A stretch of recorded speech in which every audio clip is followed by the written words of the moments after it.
हम हमेशा लाइफ में बहुत ज़्यादा क्यूरियस रहते हैं, हमेशा नई जगह एक्सप्लोर करते हैं, नए नए एक्सपीरियंस बनाते हैं। मगर कभी कभी कुछ एक्सपीरियंस इतने ज़्यादा ख़राब और इतने ज़्यादा भयानक बन जाते हैं कि वो हमारी ज़िंदगी को पूरी तरीके से तहस नहस कर देते हैं। और हमारी आज की स्टोरी एक ऐसे ही एक्सपीरियंस पर बेस्ड है जो कि हमारे साथ नितिश ने शेयर करी थी।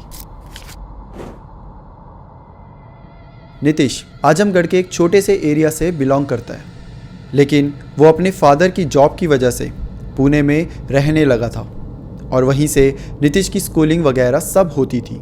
नितिश अक्सर गर्मियों की छुट्टी में अपने दादी के यहाँ जाता था और वो उन्हीं 30 दिन की छुट्टियों में आधा टाइम अपनी दादी के पास और आधा टाइम अपने नानी के पास बिताता था। नितिश की अब ग्रेजुएशन ख़त्म हो जाती है। अब वो डिसाइड करता है कि वो एक बार अपनी दादी के साथ मिलने जाएगा और वो एक और चीज़ डिसाइड करता है कि अभी तक वो क्या करता था कि 15 दिन यहाँ 15 दिन वहाँ। अब वो सोचता है कि मैं पूरे 30 दिन दादी के पास ही रह कर आऊँगा। दरअसल नानी की साइड उसके जितने भी कज़न्स थे वो सब बाहर चले गए थे जॉब के सिलसिले में, कोई पढ़ाई के सिलसिले में, तो नानी के पास कुछ खास बचा नहीं था। और नितिश ने बताया कि अगर सच बताऊं तो ज़्यादा मज़ा भी उसे दादी के पास ही आता था। वहाँ जो दादा दादी थे, जिस तरीके से जितने प्यार से वो नितिश को रखते थे, उसका वहाँ से जाने का मन ही नहीं करता था। और इसीलिए अब वो पूरी छुट्टियाँ अपनी दादी के पास ही बिताने वाला था। छुट्टियों में गाँव जाने के बाद नितिश काफ़ी खुश था क्योंकि नितिश पूरे 10 साल के बाद यहाँ आ रहा था। गांव आने के बाद नितिश बहुत ज़्यादा सुकून फील कर रहा था और आखिर करे भी क्यों ना, वो अपने दादा दादी के पास आया हुआ था। अब जो नितिश की दादी जी का घर था वो पड़ता था एक बाग क्रॉस करके, मतलब एक बहुत बड़ा गार्डन होता था जहाँ पर बहुत सारे पेड़ होते थे, बहुत सारे मतलब आम के पेड़ ज़्यादातर और कई अलग अलग फलों के पेड़ होते थे। तो उन्हें क्रॉस करके उसे आना पड़ता था और फिर उनका घर पड़ता था। और घर के जस्ट पीछे एक बहुत बड़ी नदी जाती थी जिस साइड नितिश ज़्यादा जाता नहीं था। नितिश बचपन से ही जब यहाँ आता था ना तो उसका आधे से ज़्यादा टाइम बाग में ही बीतता था, क्योंकि वो समर के टाइम आता था तो उस समय आम भी बहुत तो उस समय बाग में आम भी बहुत सारे लगे होते थे। तो नितिश उसके सारे दोस्त उसी बाग में खेलते रहते थे, आम चुराते रहते थे। चुराना क्या, चुराना नहीं होता था वो सब, क्योंकि सारे गाँव वालों को पता था ये बच्चे वहाँ खाने के लिए गए, आम निकालेंगे खाएंगे, और कोई उन्हें कुछ नहीं कहता था। बट वो जितना भी खेलते थे बच्चे आपस में, सब उसी बाग में खेलते थे। बट इस समय जब नितिश आया था तो ये समर का टाइम नहीं था और इसीलिए इस बाग में कोई भी आम वाम कुछ नहीं था, पूरा खाली पड़ा हुआ था, जिसकी वजह से नितिश भी ज़्यादा बाग की साइड जाता नहीं है। नितिश का एक बहुत अच्छा दोस्त होता है जिसका नाम होता है राघव। तो नितिश और राघव दोनों मिलकर उस नदी के किनारे बैठ जाते हैं जो दादी के घर से जस्ट पीछे की साइड बहती थी। अब इसी नदी से कनेक्ट होता है दूसरा गांव। तो जब नितिश 10 साल पहले आया था तब तो वो गांव कनेक्ट ही नहीं होता था, क्योंकि बीच में नदी होती थी तो कोई ना यहाँ आ सकता था ना वहाँ जा सकता था। बट अब गांव वालों ने आने जाने के लिए एक बहुत अच्छा सा पुल बना दिया था, जिसे आप क्रॉस करके जाओ तो दूसरे गाँव में एंटर कर जाओगे। बट ये दोनों उस पुल से नहीं जाते, ये अपने ही एक अच्छा सा कॉर्नर में बैठ जाते जहाँ से इन्हें पूरी नदी भी दिख रही है और उसके साइड में जो पूरा गांव है वो भी अच्छे से दिख रहा है। अब दोनों आपस में बात कर रहे हैं कि और बता लाइफ कैसी चल रही है, गांव की कैसी लाइफ होती है, पुणे की कैसी लाइफ है। यही बातें करते करते समय बीत रहा है। अब नितिश अपने दोस्त राघव को बोलता है कि चलना यार एक बार उस गाँव में भी चलते हैं, मैं कभी गया नहीं, मैंने देखा भी नहीं वो कैसा है। तो नितिश उसे बोलता है कि यार जा तो सकते हैं बट ना बहुत अंधेरा होने वाला है, रात हो जाएगी, तो इस समय नहीं जाएंगे। और ऊपर से देख तू उस गाँव में जैसे ही एंटर करेगा ना तो सामने एक शमशान घाट पड़ता है, तो रात के समय शमशान घाट के साइड से जाना बिल्कुल सही नहीं है, तो हम कल सुबह चल जाएंगे। नितिश भी बोलता है बात सही है, क्योंकि अभी रात होने ही वाली थी और अगर ज़्यादा रात हो जाती तो उसकी दादी जी आ जाती नितिश को ढूंढते हुए। तो बोलते सही कह रहा है यार, जब टाइम होगा कल तब चलेंगे। और ऐसे करते करते वो बैठे। अब वो दोनों बैठते बैठते बात कर रहे हैं कि अचानक से राघव दूसरे गाँव की साइड देखने लग जाता है और वो उधर ही देखे जा रहा है। नितिश अपनी बातों में लगा हुआ है, राघव वहीं देखे जा रहा है। नितिश बात करते करते राघव से पूछता है कि तू क्या देख रहा है तब से, मैं तेरे से तब से बात कर रहा हूँ, तू कुछ जवाब ही नहीं दे रहा। तो राघव बोलता है यार एक बार सामने देखियो। नितिश भी देखता है तो दोनों की नज़र शमशान घाट पे पड़ती है। वहाँ पर थोड़े बहुत लोग खड़े थे और वो वहाँ पर एक चिता जला रहे थे।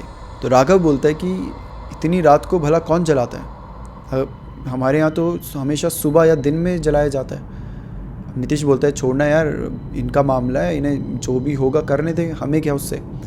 राघव भी बोलता है हाँ ठीक है। कि तभी नितिश बोल पड़ता है कि मुझे लगता है ना ये कोई न्यूली मैरिड कपल था क्योंकि जो चिता जल रही थी, जो लकड़ियाँ थी, उसके ऊपर लाल कलर की चुन्नी भी डाली गई थी जो कि किसी दुल्हन की लग रही थी। तो ये दोनों ऐसे ही बात करते रहते हैं कि तभी अचानक से इन्हें आवाज़ सुनाई देती है इनकी दादी की।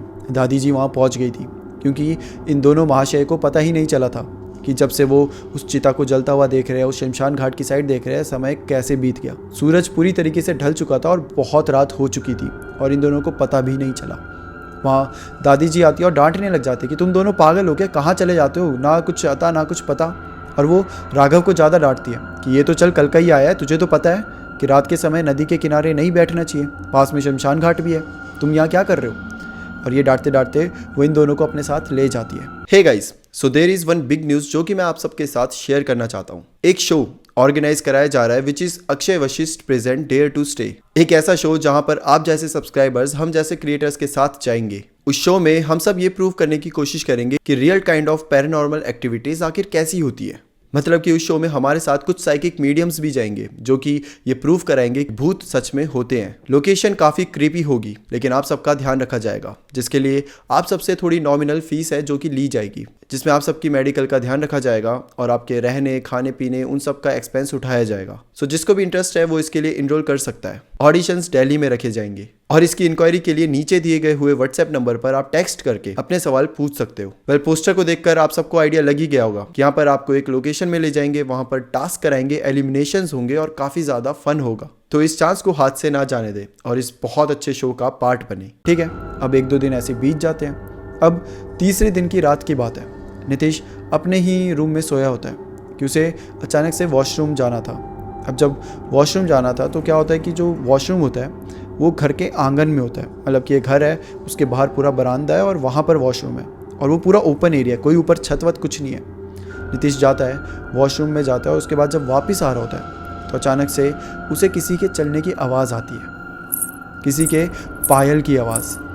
नितिश को लगता है कि उसकी दादी जी उठ गई हैं, तो वो आवाज़ भी देता है कि दादी जी आप हो। सामने से कोई भी जवाब वापस आता नहीं है। नितिश को फिर से कुछ समझ नहीं आता। अब जैसे वो अंदर आ ही रहा था कि उसकी नज़र उसके छत पर पड़ती है। जब वो छत पर देखता है तो वहाँ पर उसको एक लाल कलर का कपड़ा उड़ता हुआ दिखाई दे रहा था। उसे समझ नहीं आ रहा था कि ये कपड़ा यहाँ कैसे आया और ये उड़ रहा है। लेकिन अगर कोई कपड़ा उड़ रहा है ना, तो मतलब उसे यही लग रहा था नितिश को कि धोया होगा, दादी जी ने कपड़े वपड़े धोए होंगे और ऐसे लगा दिया होगा तार से। तो कपड़ा अगर उड़ रहा है तो एक ही जगह उड़ेगा। लेकिन ये वाला कपड़ा उड़ते उड़ते उड़ते धीरे धीरे आगे की तरफ जा रहा था। नितिश को लगता है कि यहाँ पर चोर आ गया है। वो जल्दी से एक डंडा उठाता है और दौड़ते हुए छत की तरफ जाता है।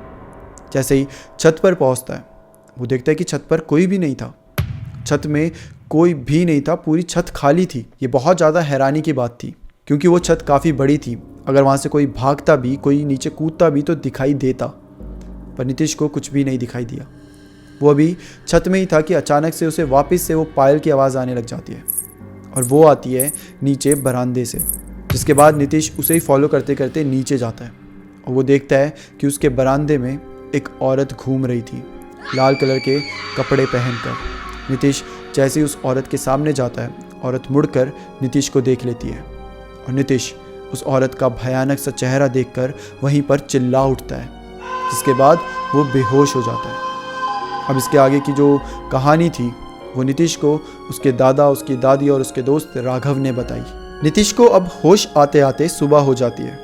सुबह जब वो उठता है सब उससे पूछते हैं पर वो कोई जवाब नहीं देता, बस अपनी दादी से बोल देता है कि उसका सर बहुत ज़्यादा दर्द कर रहा है और उसको पीने के लिए चाय दे दो।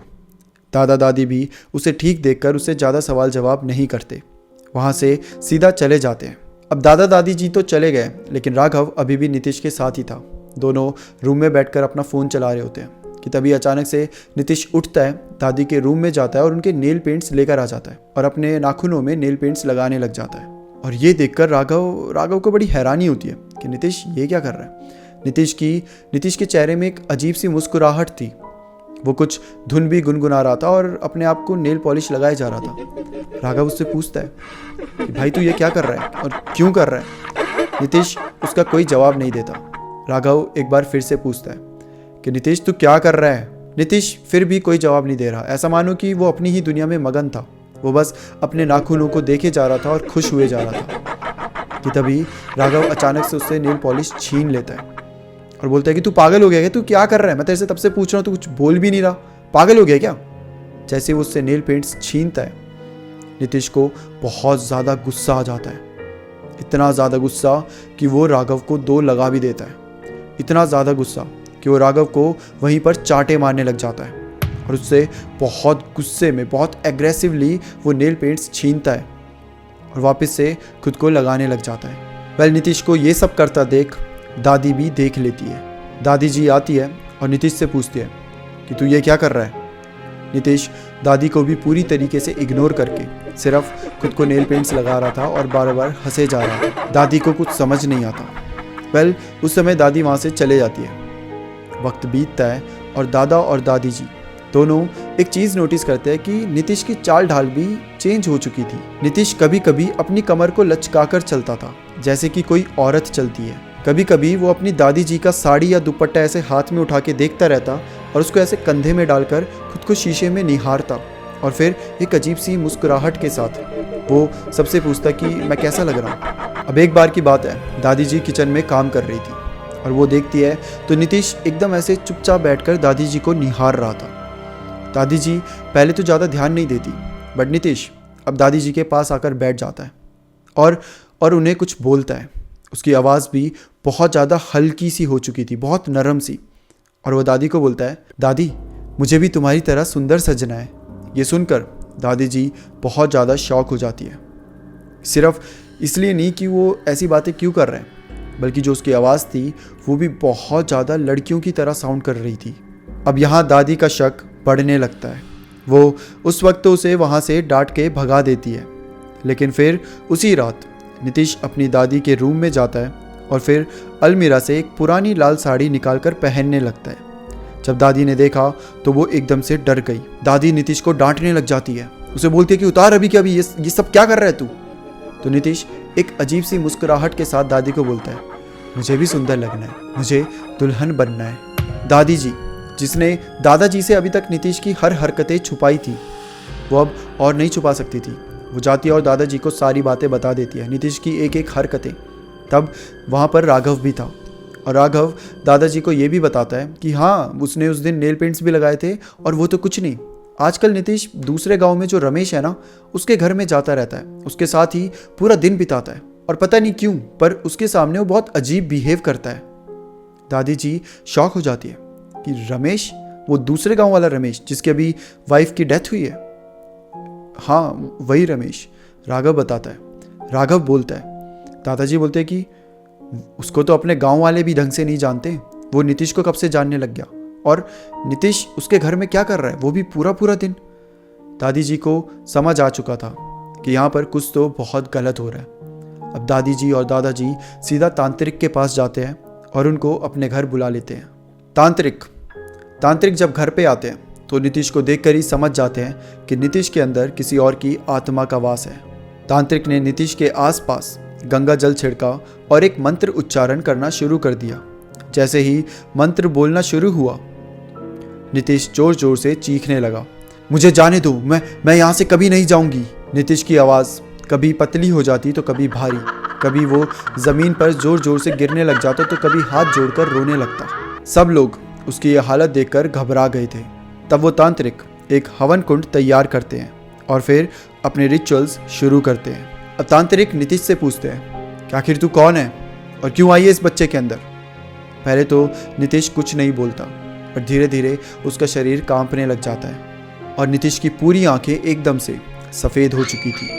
अब वो अपना सर, अभी तक उसका पूरा सर ऐसे नीचे की साइड था, अब वो धीरे धीरे अपना सर उठाता है और फिर वो बोलने लगता है, मैं संध्या हूँ, मेरी अभी नई शादी हुई थी और मेरी जलकर मौत हो चुकी थी। मेरी शादी के बाद मैंने कई सारे सपने सजाए थे। मेरा जीवन अभी जस्ट शुरू हुआ था, पर मेरे को कारणवश इस दुनिया को छोड़कर जाना पड़ा। लेकिन अब मैं इसके शरीर में आ चुकी हूँ और अब मैं इसको छोड़कर कभी नहीं जाऊँगी। दादी, दादाजी, राघव ये सब सुनकर एकदम सन्न रह जाते हैं, क्योंकि नीतीश पूरी औरतों की आवाज़ में बोल रहा था। तांत्रिक नीतीश के घर वालों से पूछता है, तुम्हारे आसपास कौन सी दुल्हन की ऐसी मौत हुई थी तब दादी को याद आता है कि जिसके घर नीतीश जाता है उसी की वाइफ के कुछ दिन पहले जलकर मौत हुई थी। वो तांत्रिक राघव को बोलते हैं कि उसके घर जाओ और उस लड़की के जो भी सामान बचे हुए हैं उन्हें अपने साथ ले आओ। राघव जाता है और ऐसा ही करता है। कुछ देर बाद गांव के और भी लोग वहां पर आ जाते हैं क्योंकि नीतीश बहुत ज़्यादा चिल्ला रहा होता है। राघव कुछ देर में सारा सामान लेकर आ जाता है। वो तांत्रिक उस सारे सामान को एक पोटली में डालते हैं, उस पोटली को बांधते हैं और मंत्र उच्चारण करने लगते हैं। और मंत्र उच्चारण करने के बाद उस पोटली को आग में डाल देते हैं। जैसे जैसे वो सामान जल रहा था वैसे नीतीश चिल्लाए जा रहा था। शाम का समय था। उसकी आवाज़ पूरे गांव की शांति को भंग कर रही थी। गांव में जितने भी बच्चे थे वो सब डर चुके थे। कोई भी अपने घर से बाहर नहीं निकल रहा था। पूरे गांव में नीतीश के चिल्लाने की आवाज़ गूंज रही थी और जो जितने भी लोग वहां पर मौजूद थे वो सब भी कहीं ना कहीं बहुत ज़्यादा डरे हुए थे। देखते देखते नीतीश की चिल्लाने की आवाज़ धीरे होने लग जाती है और एक समय आता है जब नीतीश पूरी तरीके से शांत हो जाता है और वो वहीं पर बेहोश हो जाता है। अगले दिन नीतीश की जब आंख खुलती है तो वो बहुत ज़्यादा दर्द में होता है। खासकर उसके गले में इतना दर्द हो रहा था कि उससे ढंग से बोला भी नहीं जा रहा था। उसके आसपास उसके दादाजी, उसकी दादी जी, राघव, वो तांत्रिक और कई सारे गांव वाले होते हैं। अब जो तांत्रिक होते हैं वो नीतीश के हाथ में एक काला धागा बांध देते हैं और बोलते हैं कि इस धागे को कभी मत उतारना। उसके बाद तांत्रिक वहाँ से चले जाते हैं। नीतीश का जो दोस्त होता है राघव और उसकी दादी जी, वो सब नीतीश को हर एक चीज़ बताते हैं जो उसने कल रात को करी थी, जिसके बाद नीतीश भी बहुत ज़्यादा डर जाता है। पहले उस दिन के बाद से सब कुछ ठीक हो गया, सब कुछ पुराना जैसा हो गया सिवाय एक चीज़ के। वो थी नीतीश की आवाज़, क्योंकि उस दिन के बाद से नीतीश की आवाज़ काफ़ी ज़्यादा वियर्ड साउंड करने लगी। गांव जाने से पहले नीतीश की आवाज़ जैसी थी, गांव से आने के बाद उसकी आवाज़ वैसी बिल्कुल भी नहीं रही। वो बहुत ज़्यादा अजीब हो चुकी थी क्योंकि इतना ज़्यादा चिल्लाने के बाद उसके जो वोकल्स थे वो पूरी तरीके से ख़राब हो चुके थे। शायद जो उसकी वोकल कॉर्ड्स हैं उनमें कहीं ना कहीं खराबी आ चुकी थी। नीतीश ने कई डॉक्टर्स को दिखाया, पर कोई भी उसको सही नहीं कर पाया। और आज भी नीतीश उसी आवाज़ के साथ जी रहा है और उसको हर दिन रिग्रेट होता है कि आखिर क्यों वो गांव गया, क्यों उसके साथ ये सब हुआ, क्यों उस औरत को नीतीश के ही अंदर आना था। इन सब चीज़ों का रिग्रेट लिए नीतीश अपनी ज़िंदगी जी रहा है। ये थी दोस्तों नीतीश की कहानी। अगर आपको कहानी पसंद आई हो तो इस चैनल को ज़रूर सब्सक्राइब करिएगा, क्योंकि इस चैनल में ऐसी कई सारी कहानी आती हैं जो हमारे सब्सक्राइबर हमसे शेयर करते हैं। और अगर आपको अपनी स्टोरी मुझसे शेयर करनी है तो आप दिए गए हुए मेल पर आकर अपनी स्टोरी मुझसे शेयर कर सकते हैं। That's it for today. फिर मिलते हैं किसी और टॉपिक के साथ। तब तक के लिए bye bye and take care.